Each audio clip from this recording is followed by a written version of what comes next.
Welcome to the Kool Health Podcast, where we unlock groundbreaking research in health and wellness by bringing you the latest in health news and in-depth interviews with experts in their fields. We're here to make health cool again.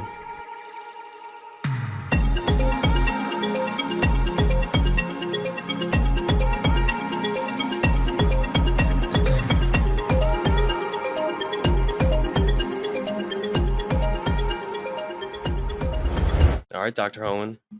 Hi, how are you? I'm doing very good. How's your morning?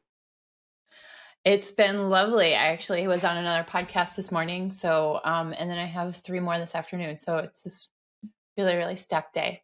How are you? I'm doing great. 9:30 in Dallas. It's finally sunny. Clouds are gone. There's been like storms for the past 2 weeks. And you know how Dallas people drive, so it's good to be back. I don't know if you know, but they're horrible in the rain. So. Oh, okay. Yeah. Horrifying in the rain. The smallest of rain. Anyways. Yeah. Well, where are you located? I'm in Los Angeles, so it's the same kind of thing. If we do have any iteration of rain, there is a big freak out. There's a lot of overturned cars, sadly. So I try to stay off the roads on those days. It's time to thank the amazing sponsor of this podcast, Alitura Naturals, my go-to destination for high-quality skincare products made with the finest ingredients.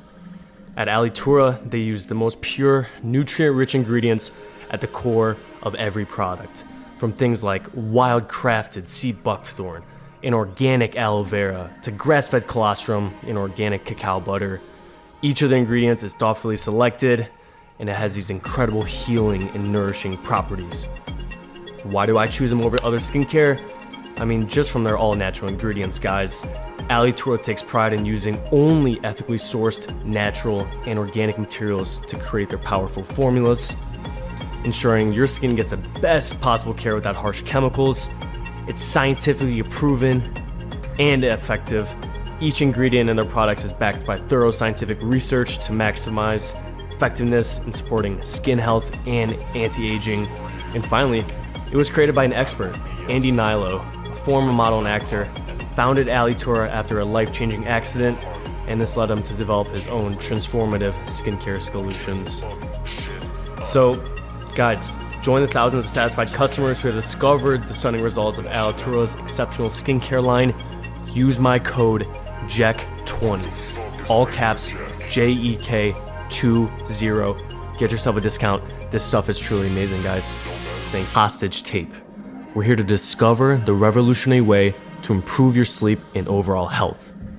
Mouth taping is a natural and effective method for promoting nasal breathing during sleep, which unlocks a world of incredible benefits, including enhanced sleep quality, reduced snoring, improved mental focus, and boosted overall health. Also, it's a safe and comfortable design, especially designed to be hypoallergenic, gentle on the skin, and easy to remove. It allows you to get in deep sleep states, and I'm telling you, when I put on my Oura Ring and check my scores, they're always so much better when I use hostage tape. For the discount code, guys, it's going to be John67447 for 10% off. Okay, well, I found your page. I found your website, Mighty River Wellness. They call you the baby builder. You're into alternative health. You're all about fertility and helping people figure out how to get pregnant, hormones, everything. How'd you get started in all of this? Yeah, so that's a great question. Actually, I was in the film business for 25 years before I decided to be in reproductive health and women's health. And during that time, I was in the camera department. I had a really horrible accident at work where I was injured to the point of I wasn't going to be able to return because the camera department is such a physical department. And at that time, I went to an acupuncturist who basically got me back on my feet again and really, really patched up. And I had always struggled with painful periods. So I used to just throw up on the day of my period and then take some Advil and just kind of go to work and not really think about it. And I was just actually told in our culture at the time that that was just perfectly normal and I should just kind of deal with it. And Arno Yap, who is my mentor, actually showed me a new way. So when I was really, really injured, he also really, really made my painful periods go away using herbs and acupuncture and stress management techniques. And I felt so strongly about how transformative it was that I decided to go to school and study it so that I could educate and empower other women to know about these other alternative interventions to their health. Absolutely. What do you think are the main problems with fertility today with women in their menstrual cycles? Why do you think so many people are experiencing these pains and these symptoms? I think that there's a lot of issues with this. I think the current Western paradigm of how we treat patients and how we decide that we only have one kind of way of treating periods through using birth control. I think that there's a lot of scare tactics used around cultural interventions in terms of IVF. I think that people go to it. I'm not villainizing it at all if that is your choice and your path, but I think that people don't give themselves enough choice and enough awareness around their health and their fertile health, um, and give themselves the gift of time to really try to conceive on their own. Right. You brought up IBF, was it? Or IVF, IVF, what's that? in vitro fertilization. So Okay. just assisted reproductive technologies In for vitro treatment. fertilization, meaning if someone couldn't get pregnant necessarily, you would do it. It would almost be, you would go to a clinic and they would basically insert the sperm and all that. Yeah, so there's just different iterations of ART. So there's an IUI, which is an intrauterine injection, whereby a reproductive endocrinologist will introduce the sperm into the reproductive tract at the time of ovulation. And then there is IVF, which is in vitro fertilization, involves using sperm injected into a retrieved egg, and that is done by an embryologist. And then the embryo is grown to blastocyst phase, which is the day 5 of cellular division. And then, depending, it's either frozen or it's transferred directly into the female's body. Wow. When people come to your clinic, what are some main issues that arise, whether it's the male or the female, couples trying to have kids? What are these main problems that you see with people?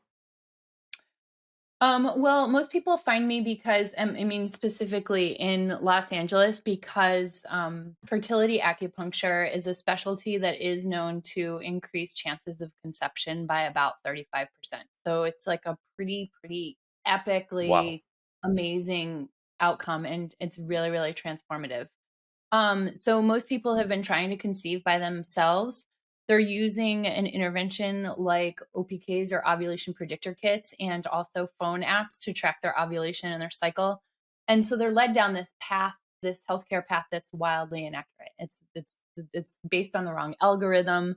They're being led astray. And then after 6 or 7 months of trying to conceive, they're not being able to get pregnant. And really what's happening is they just have the lack of they have the wrong information and a lack of support around their hormones and their health and getting pregnant.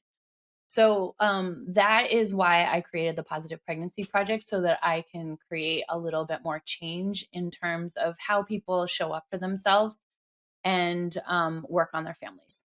Right. And I understand during the menstrual cycles, there are optimal times for pregnancy and there are not so. Could you explain, let's say, just the basics? How could someone really get pregnant and optimize just to start? And then maybe they come to you, but for the regular person, how could they really optimize having a great, successful pregnancy? That's a great question. Or conception, at least. Yeah. Yeah. So for your listeners, I'll attach it so you can put it in the show notes, but I have an ebook called The Get Pregnant Guide, which talks about how to basal body temperature chart. So this is just basically a diagnostic tool for you to have so that you can hone in on your fertile window. It's also almost like a Rosetta Stone between you and your practitioner so that you can see what that potential pathology looks like and create an adjustment or an intervention by yourself if you need to, or with, if you're in a collaborative care environment, you can do that with them. Basically what we're trying to teach you is there's only like a 25% chance that you can conceive every cycle. So there's this misnomer that every time you have sex, you are going to get pregnant. And that is absolutely not true at all. Wow. So during the follicular phase or the yin estrogenic phase, the egg cell within the ovary is still developing. So it's getting recruited by estrogen and it's building to a set point. And basically, what needs to happen is once the estrogen reaches a set point, then the luteinizing hormone releases the egg from the ovary. And then it has to move to a curvature of the fallopian tube where the pH is optimum for fertilization. We want the sperm to be sitting in the tract when that happens. So there is a little bit of timing. Keep in mind the egg cell is only viable for 24 hours and the sperm cell is viable for 70. So you could really, really have a lot of sperm in the tract to anticipate the release of the egg. So that's kind of where we're going, which is different from what an OPK or ovulation predictor kit is telling you to do. So an ovulation predictor kit, the event of ovulation is already happening. So we're creating a culture of people that are timing their ovulation incorrectly or their sexual intercourse incorrectly for pregnancy. I see. Wow. A lot of misunderstandings in Western medicine, feels like sometimes. And you said acupuncture can support and help make pregnancies 35% more accurate. Is that what you're saying? Yeah, so this is a really, really great time for fertility acupuncture because Yeah. we are starting to see a lot of efficacy in the randomized clinical trials. So these are gold standards of study. And we know that what it does for a fact is that it increases blood flow to the reproductive tract. It can relax the nervous system and promote better lymphatic exchange. And these are all things that we need. These are like foundational components to having a successful, healthy, safe pregnancy. And so we're starting to see a lot of, for example, the Steiner Victorian protocol, which comes out of Austria, is all about increasing blood flow to from the femoral artery by using a series of acupuncture points so that we get better blood flow to the uterine lining while the embryo is hatching. So we know for a fact that is one of the tried and true protocols that I use for ovulation. And so, like an example, we never had the money or the funds to do this in traditional Chinese medicine frameworks, albeit the medicine has been around for centuries. Right. And so this has just been really, really empowering for the field. That's amazing. And when people go to your clinic, is it just, you put a couple of needles down and they're lying, or are there other practice you incorporate? I guess I'm just trying to figure out what makes this so effective. How can our listeners really understand the components of acupuncture and the healing properties that occur with it? I certainly know, but I want people to get a better grip. So, Yeah, so if you are going to an acupuncturist for fertility, I highly recommend going to a specialist and not just a generalist. And this is like one of the things that's culturally starting to emerge here in the United States, which is so powerful, is that, we have ABORM, which is, I'm a fellow on the ABORM board. And this is a special training that you need to do to just study fertility acupuncture. So I'd highly recommend that first amazing. because we are more aware of the current research models and then also the point selection. It's not just, hey, how you doing? Lay down on my table and I'll jab you with some needles. It's knowing what the imbalances of the yin yang energies are and able to rise up and meet the person where they're at diagnostically. The Right. other piece that we have in traditional Chinese medicine frameworks, which is really, really effective, is we have this the medicine is steeped in this Chinese herbal and herbal formula history. So that's almost the salt and the pepper of an acupuncture treatment. So you really, really want to go to somebody that is not just an acupuncturist, but that is an acupuncturist and an herbalist. Herbs are very, very powerful. They move the needle energetically while you're not going under the needles and going into treatment. So it's creating more of a long-lasting, long-standing outcome. I see. And with the herbs, a major component of fertility, it seems like it's going to be microbiome health and also facilitating that lymphatic drainage and the detoxification. Is that what the herbs would be facilitating in? Yeah, yes and no. It's just the herbs do exactly what the acupuncture does. So it just depends what that diagnostic pattern looks like. For example, one of the patterns that's really, really common in traditional Chinese medicine and fertility is kidney yin deficiency. So kidney yin deficiency is all about supporting the yin time of the cycle.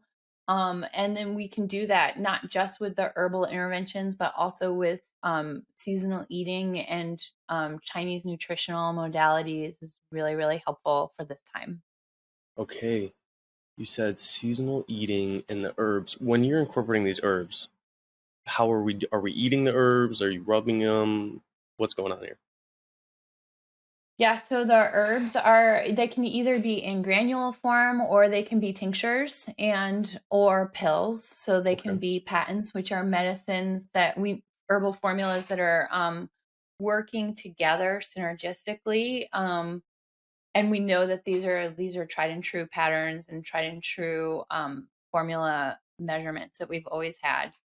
Um, and so those are taken either with food or without food throughout the week, almost like a supplement or any sort of vitamin intervention you would. Right. And then in terms of seasonal eating, I really, really love my people to kind of honor their menstrual cycle in terms of the 4 phases. So this really, really creates the notion, it introduces the notion of an Eastern philosophy into your cycle. So we really, really want to get people to contextualize their space between heaven and earth when we're balancing out the way that they live their lives, right? So when we think about seasonal eating, we think about the 4 phases of a menstrual cycle being like seasons. So when you are menstruating or it's your period, for example, that is the yinest yin time. So that's the time of winter where we're going into our body, we're restoring and repairing and rejuvenate as our uterine lining sheds. So at that time, we want to support kidney yin as much as possible by using foods that you would eat in wintertime. So I know both of us don't really live in places with seasons, but for example, if you lived in the Eastern Seaboard, the yin time, the winter time, is this time where we eat a lot of root vegetables. We eat a lot of beef stew. There's black beans. There's things that we would have already harvested and put in our coffers for the winter months. Right. So that would be kind of an example of seasonal eating.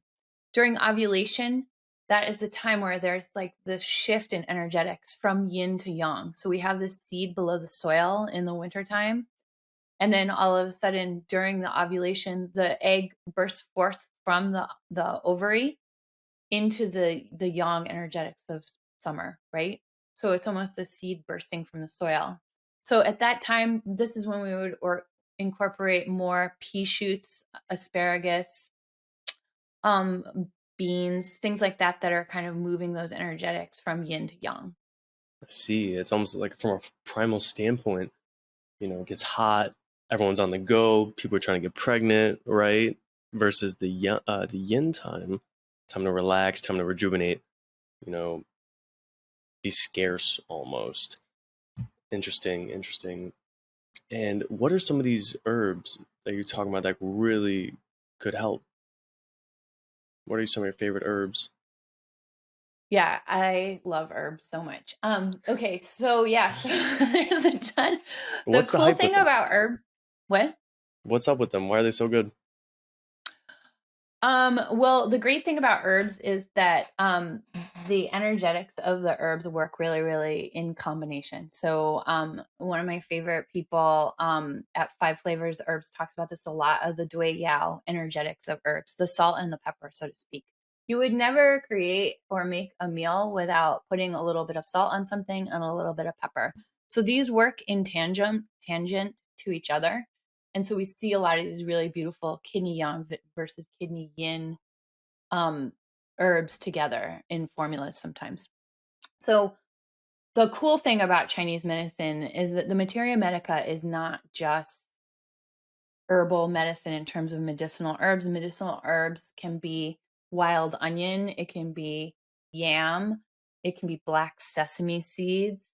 So there are all of these foods that are also powerful adaptogens or powerful herbs that you can use if you're just not exposed to a Chinese herbologist, right? So Mm-hmm. a really, really great example would be goji berries. Goji berries are this amazing, powerful nightshade that's also an adaptogen. It's in every single herbal framework. And it's a really, really powerful in TCM. It's a really, really powerful blood tonic. So we use that to tonify and strengthen the blood so that we can move the chi energetically. I didn't know goji berries were a nightshade. The more you Yeah. know.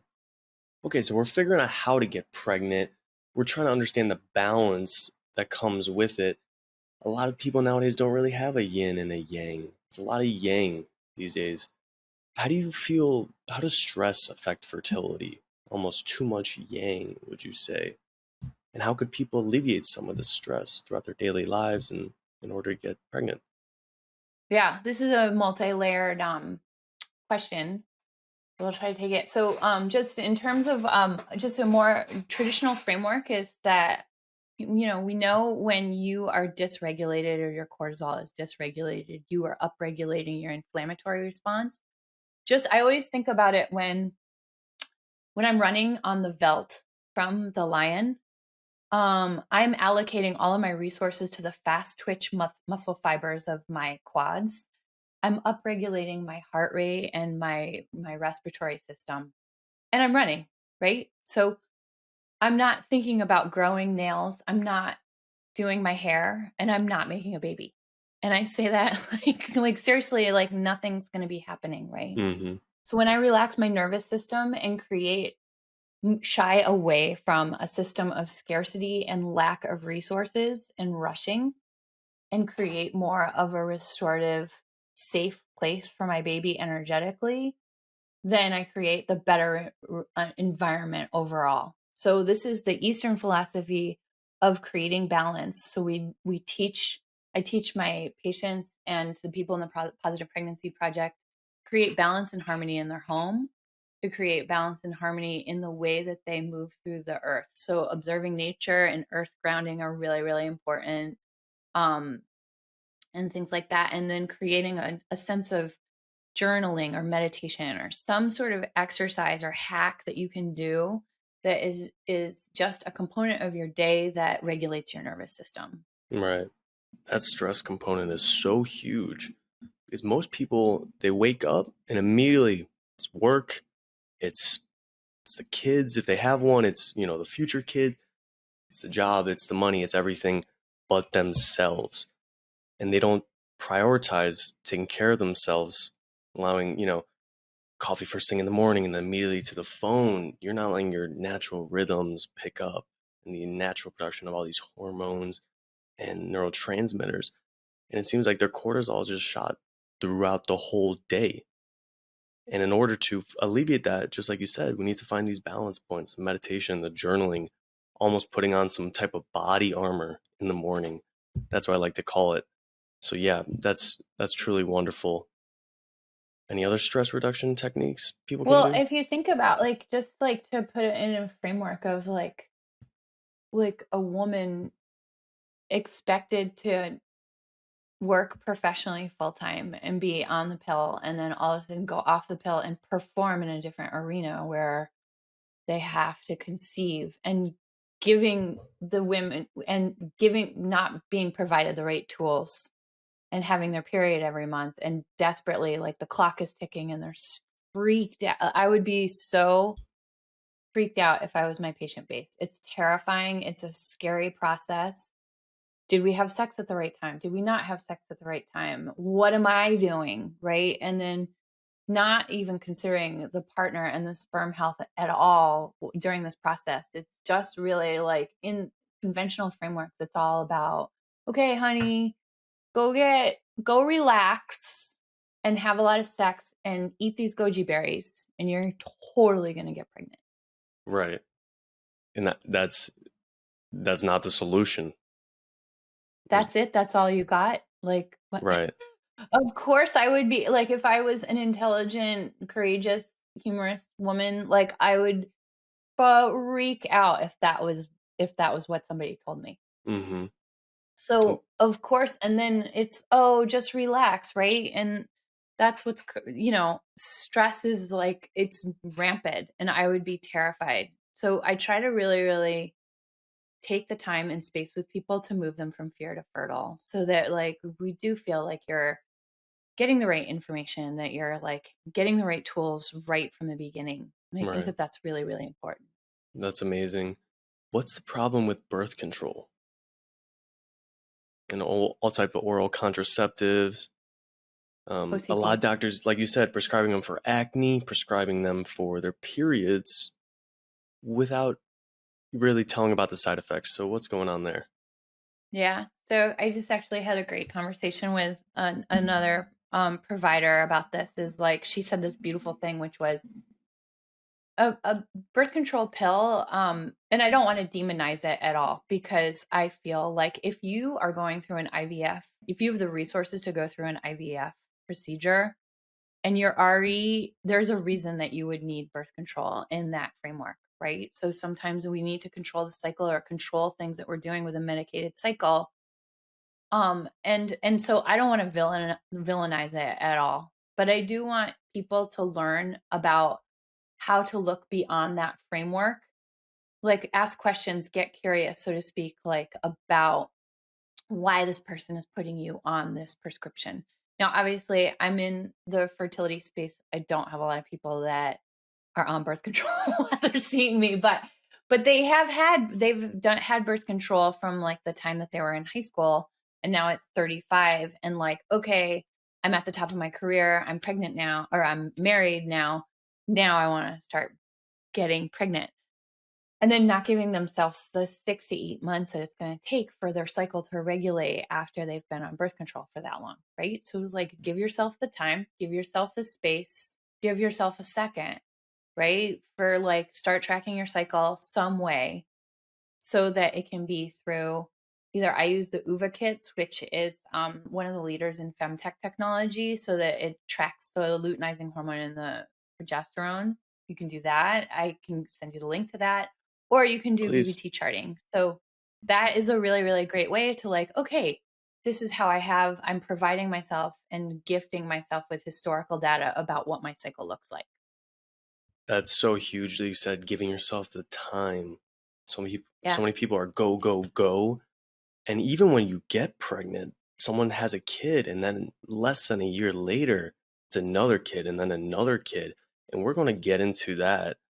But man, that's so critical that you need to understand, give yourself the time, understanding the cycles, not just throwing yourself right into things, and letting the female kind of build up like her nutrient reserves in order to get pregnant, right? There's a lot of nutritional deficiencies that impair a properly um, done pregnancy. So I think getting those nutrients up too, how big is that? I mean, what role does that play in the pregnancy? Yeah. So in the Positive Pregnancy Project and that framework I teach, this is just like everything is, we're planning and preparing. So we're always setting you guys up for the success of not just like anybody can make a baby, right? Like, but not a lot of people can transform the way that you think or your life and how your family life is going to be. And I think that those are really, really important distinctions and some things to kind of discuss with your partner energetically, and so that you guys can move through these emotional blocks before you start setting yourself up for this family life. You talked about like just kind of going, and not really putting a lot of thought or planning into what this new life and framework is going to look like. And I think that that is something that I really strive to teach my people, just almost like an element of life design around how this is your new role is going to be as a mom and how to set this baby up for the best possible life. One last thing on how to get pregnant. Does there need to be a specific energy balance between the couple in order to get pregnant? That makes sense. Do they need to be aligned, right? If one Uh, person's way up here and then one person's way down here, could that mess up the pregnancy? yeah, I mean, I think that it's all an element of meeting each other where you're at, for sure. But just having it be an enjoyable experience, I think reduces the stress response considerably. So not making sex as transactional. We kind of review this too in a module I call doing it literally. So it's like sex is not as okay, it's time to have sex Oh, time to right get now. So pregnant. it's just like, yeah. So aligning those energies around that. And like a lot of male factor issues are around performance anxiety and having to have sex at a certain time or like a certain cadence throughout ovulation can be really, really stressful for men. And so really, really understanding like, okay, these are the needs of this female person that identifies as female. This is the needs of this person that identifies as male Right. in this framework, in this relationship. And trying to figure out how to come together more synergistically, I guess, is the term that I would use. It's the performance, it's the environmental toxins, it's the food. Everything plays a role, it seems, in fertility. In order to get pregnant, it's the energy, especially. And I love that you come in, meet with your patients, and help prepare and plan something that seems like some people just throw themselves into having a kid, you know? Don't know why. Some people do it for political, relationship reasons, and then other people think that's the social norm. Have a kid when you're 25, even though, you're nutritionally depleted, the husband likewise. Okay, we've gone through this. Let's say we just had a kid. They come to you, they go, "Hey, we just took the test, we're pregnant. What's Yeah. next?" It's day zero. Yeah. Um, well, after when people so generally speaking, like I'm specifically in the trying to conceive space. So I really, really work on supporting the person. I help them fly the plane until around week 10. So what I say is that acupuncture is very crazy powerful for what we call calming the fetus. So this is just helping the person ensure that they're going to be able to navigate that first trimester is like a very delicate, really, really difficult time. We're managing symptoms of morning sickness around that time. So I do a lot of education around acupressure points that can help with nausea and vomiting. And then I also do a ton of nutritional counseling during this time because things are shifting in the first trimester as your body is just starting to transform into your new role. And then once the person is around week 10 or 11, I don't see them again until labor preparation acupuncture. So I work on the other side of the coin around 3 weeks before the due date. I do a lot of education around acupressure points that can be used to open up the gallbladder meridian and the meridians around the hip and the pelvic girdle so that they can have a really, really lovely delivery. Wow, that's mind blowing. I work at a yoga studio currently part time, and a big component is our I I don't want to blank on the name, but it's our pregnant ladies yoga. They come because they want to, forgot what it's Yeah, called, but prenatal. they prenatal yoga, and they come because they want to have a successful birth delivery. And I hear about these horror stories of 20 hours, you know delivering, you're sweating, you're throwing up everywhere. Why does that happen? Is there a way to alleviate some of that? Or is that just like, that's just how it goes? Yeah, I mean, I'm not on the birth side of things, but I think that it really, really helps to have to set yourself up for and prepare as much as you can. Yeah. Uh, I think also another component that I try to like teach my patients around is making sure that you know before you go, right? You can have a birth plan, it's going to change, it's going to flex as things develop. Making sure that you have the right guides at that point is really, really helpful. I personally collaborate a lot with birth doulas, so that I usually refer my patients to this incredible group of doulas in Los Angeles, so that they have the connections and the interface with the people that are helping deliver the baby, right? So it's like they know the right midwives, they know the right OBGYNs that are going to be there. And so I think that establishing a relationship and having really, really good communication when you go into the birth process can really be helpful, um, in order to set yourself up so that you have all the tools to navigate the labor and delivery.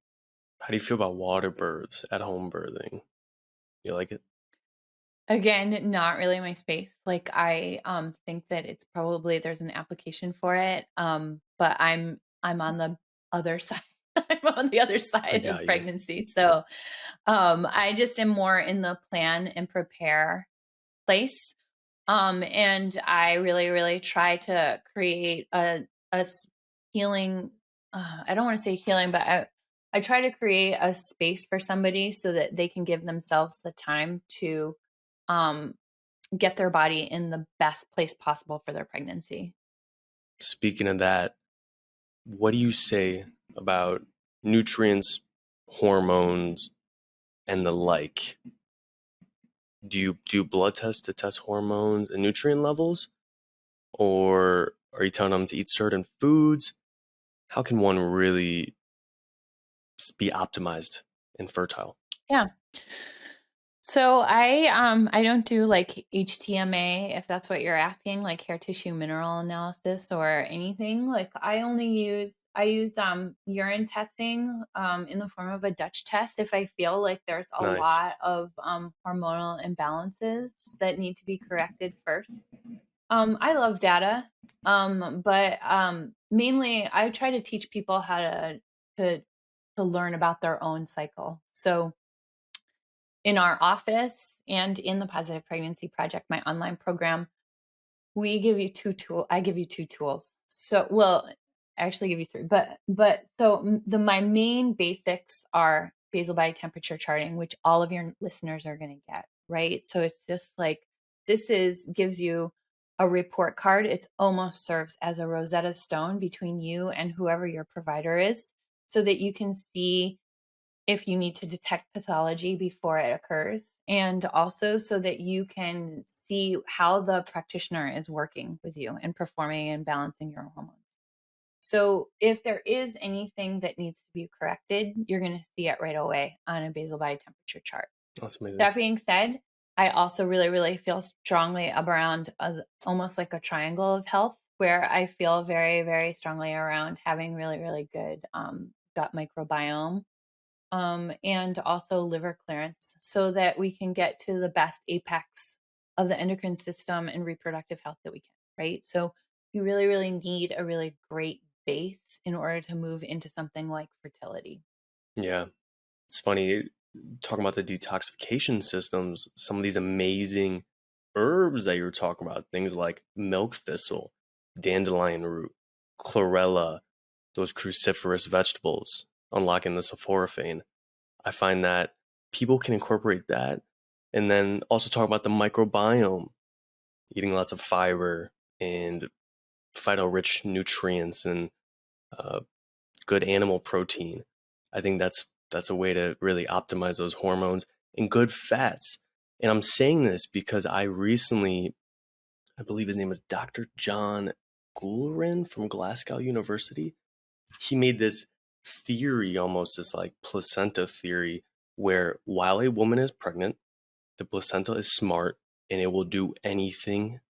It understands that in order to procreate, the baby needs optimal nutrients. So if there is a lack, it will simply take from the mother. If the child needs calcium, it'll take from the bones. If it needs collagen, it'll start taking from the hair, skin, and nails. I feel like you really need good nutrient reserves in order to get pregnant and stay pregnant and have a great kid. Would you say so? Yeah, for sure. I mean, I think that that is one of the most important pillars of any alternative healthcare. Well, in any pregnancy, and really, really setting yourself up for success for sure. It's just a matter of trying to work with your specific needs, which I think is really, really important. Generally speaking, we know through the research and the data that a Mediterranean based diet is a really, really great place to start for your listeners. So, having really, really dark skinned berries rich in polyphenols, high fiber, more of a lean protein at the same time is a really, really great way to start incorporating some of these nutrients. So, like a steamed fish on a bed of steamed arugula, steamed spinach, with a little bit of an avocado and some blackberry, that would be an example of a perfect dinner. I um love it. like you can like start there. I'm a big foodie, so I really believe in growing your own food and also starting to be really, really aware of where your food comes from. So Nice. I really try to encourage people to eat at the farmers market so that you're using and incorporating the microbes of your own environment at the time you're not getting a lot of imported foods from other countries and things like that, so that you know your own soil and your own biome. The glyphosate, I heard that was impairing women's fertility. All those chemicals and pesticides that they put on those crops. Yeah, you're right about growing your own food or going to a farmer's market and knowing your farmer.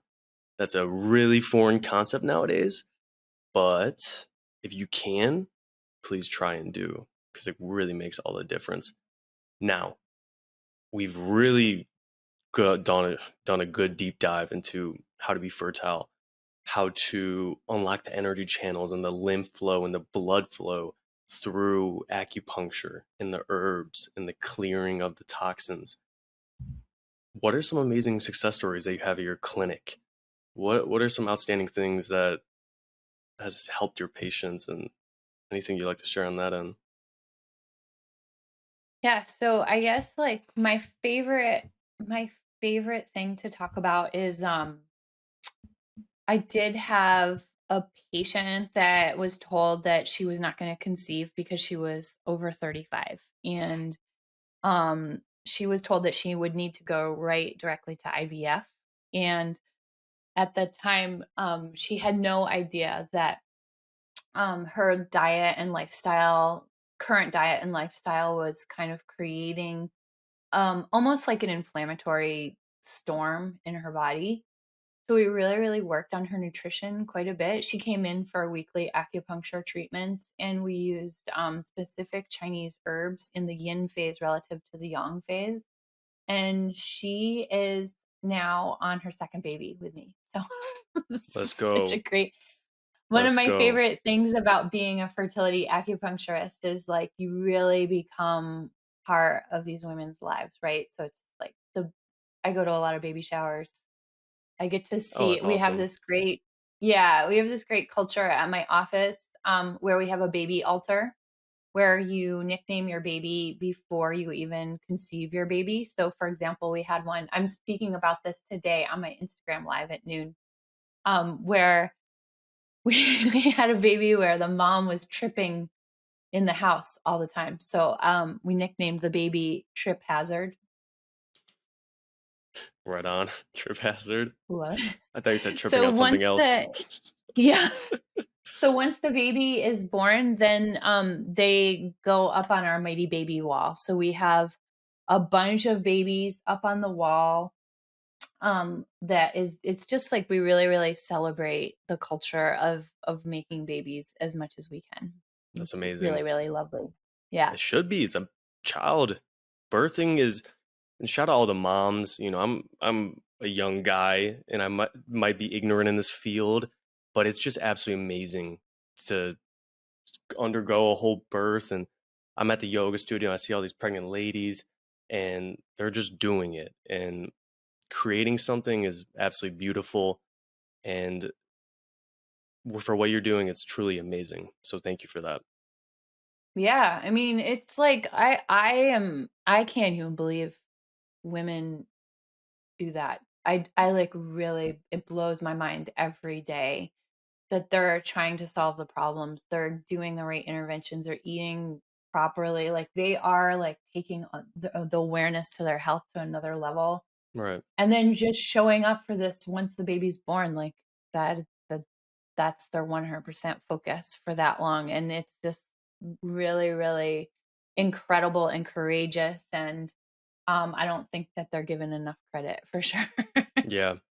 And how can we let listeners know about these practices? How can we, inform people and say, how can we clear up the fuzz about Eastern medicine and maybe alternative to us, but how can we really shine some light on this truly healing properties? Yeah.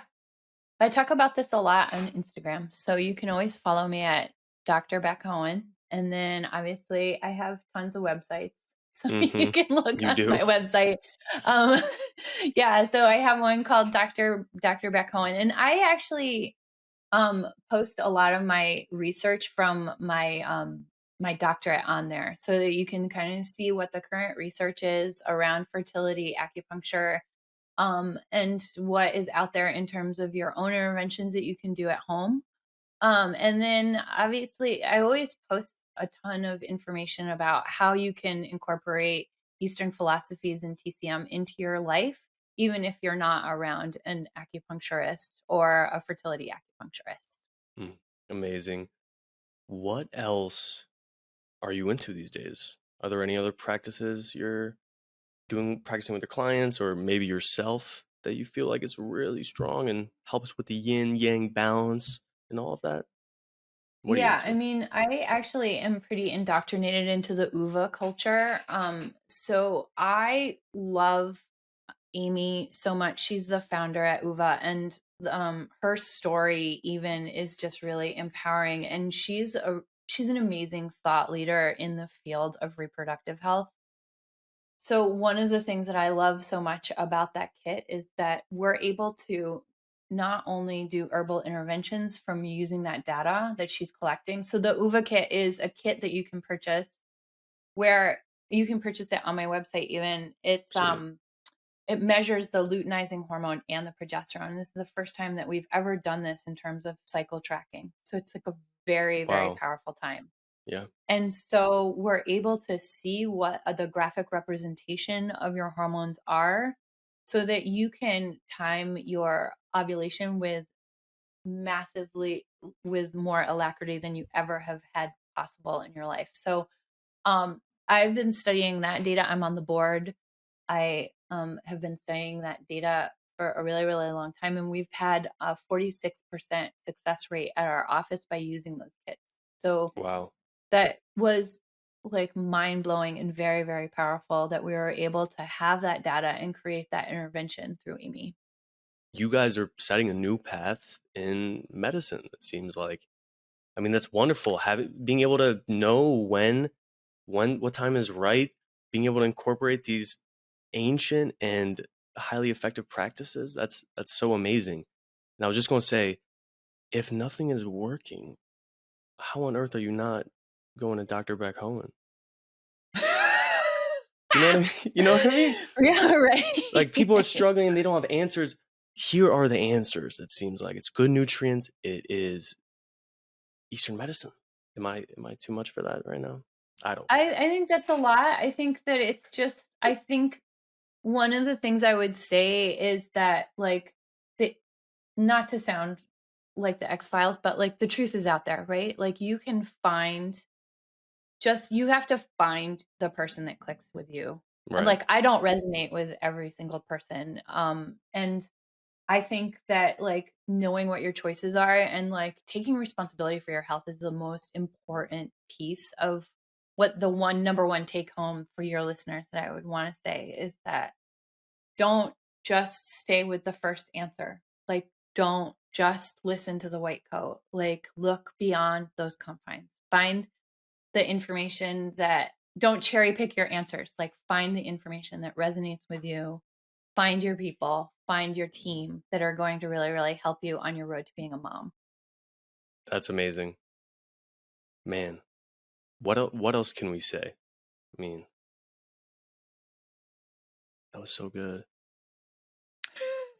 I would say like the other thing too is that like give yourself the gift of data, right? Like start BBT tracking right away, even if you consider like I call it a time called maybe baby, right? So it's this like even if you don't think that you can be a mom or you don't want to, really, really knowing what that vital sign of your period looks like, your cycle, knowing where what the health of your partner is, I think is really, really important too. And so like, is that guy still eating Cheetos? Like that's got to stop.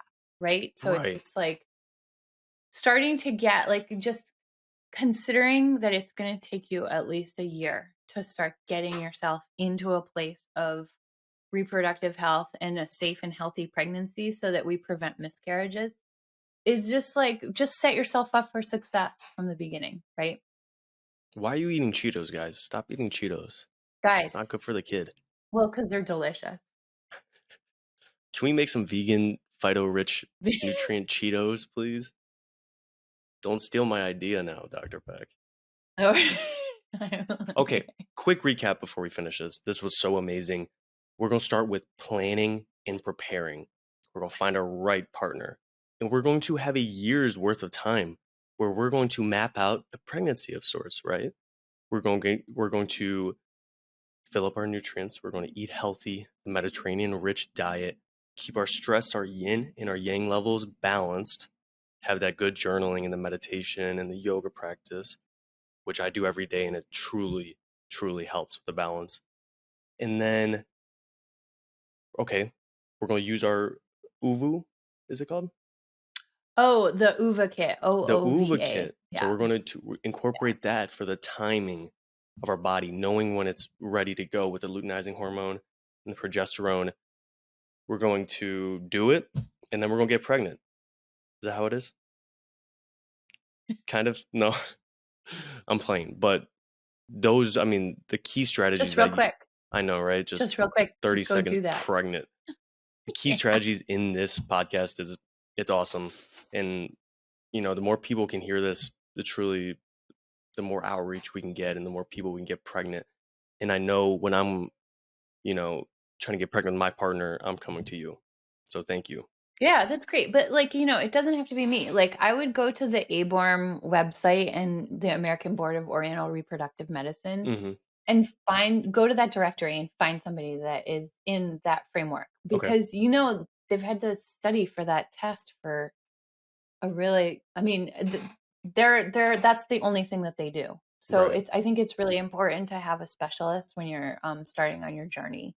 Okay. And I think that one of the powers of acupuncture is that it's crazy wildly effective, Yeah. right? So it's like supported in entire countries for centuries as their standard intervention. And one of the greatest things that you can give yourself right now is just to find a fertility specialist if you're going to conceive. Like you're not going to go to a urologist or a podiatrist when you're getting a pap smear. Dr. Hoehn, Thanks. absolute wealth of knowledge. We're going to post all your links below, your websites. Where can people find you on Instagram and your websites again? And where do you live? Yeah, so you can go to my channel at Dr. Beck Hoehn, and then I'm starting a YouTube channel as well. And then all of my websites are www.drbeckhoehn.com or at my brick and mortar website, which is www.mightyriverwellness.com. Awesome. Thank you, Dr. Hoehn. Truly a pleasure. Yeah. I can't wait to share Yeah, this. lovely. So many people are getting pregnant because of this. So thank you. My pleasure. I'm so excited that I could serve your listeners. Thanks so much. Thank you for listening to this Kool Health Podcast. Our goal is to make health cool for everyone, so thank you for your contribution to this cause. If you received any benefits out of this podcast, please consider supporting us by hitting like, sharing it with others, and subscribing to our channel. Thanks once again, and see you guys next time. Now go make impact in this world.